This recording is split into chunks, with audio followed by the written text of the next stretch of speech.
Hi, I'm Randall Heyman, a university mathematics academic.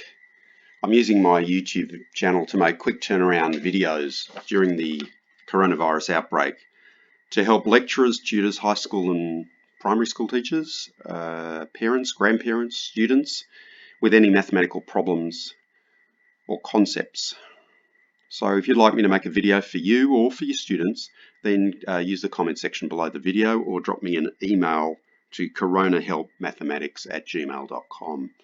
So I've taken a little break in our explanation of Euler's theorem line by line because I forgot to do this actually towards the start, and that is we went through exactly what all the terms were in the theorem, the actual statement of the theorem, and then I wanted to actually just give you some examples. So I'm using here Maple. Here up here you can see I've written Euler's theorem if you need to remind yourself how it works.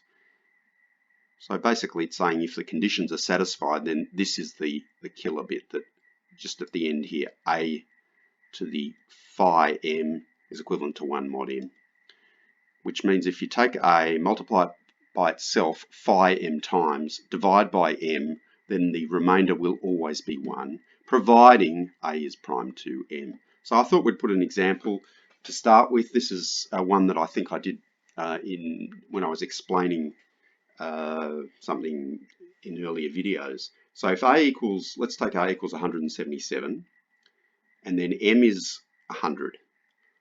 The first thing that I need to do here is I have to check that the GCD of a and m is 1, because if it's not 1, then a is not prime to m, and we can't use Euler's theorem at all. So in this case, I've got here the answer 1. So we can use Euler's theorem. Okay, I've worked out here what phi of m is, the Euler totient function of m. So when m is up here, we've got m is 100. So the Euler totient function for 100 is 40. So if you work out all the numbers up to 100 that have a GCD with 100 of 1, then there'll be 40 of those numbers. And now here's the end where we take a, so we take 177 to the power of 40, and then we take the remainder when we divide by 100, and here we get the number 1, which is what we had up here, which is what we would expect from Euler. Now we could try, I could put a 0 here. That's the beauty of Maple. I can just change things as I want. So if we change a up here to 1770, you can see here the problem. The GCD is now 10. So a here is not prime to m. So we can't use Euler's theorem. It just does not apply. And so there's no point going on. Let's change this now to 1771. And now we can see if a equals 1771, then the GCD is 1. And when we do a to the phi m modulo m, we get 1, as Euler told us that we should. Now I've done everything with m equals 100, but we could make it 101. Let's see what happens. So here we've got 1, GCD is 1, so that's good. So what's this saying? If we go to this line here, it's saying if you take 1771, you raise it to the power of 100, which is here, and then you take the remainder when you divide by 101, you get the number 1. And I suppose one of the nice things about Maple is that I can just put some random numbers. If you take actually random numbers, the probability, well, that's not actually the proper mathematical term, but the layman's term, the probability that there'll be coprime turns out to be 6 on pi squared, which is about 0.6. So there's a reasonably good chance when I hit restart that we'll get a GCD of 1. We have got a GCD of 1. And it's now trying to work out the number. So I've actually pushed Maple a bit far. I think if I use, if I go, no, let me stop that. Let's just drop off a few and see if that will help.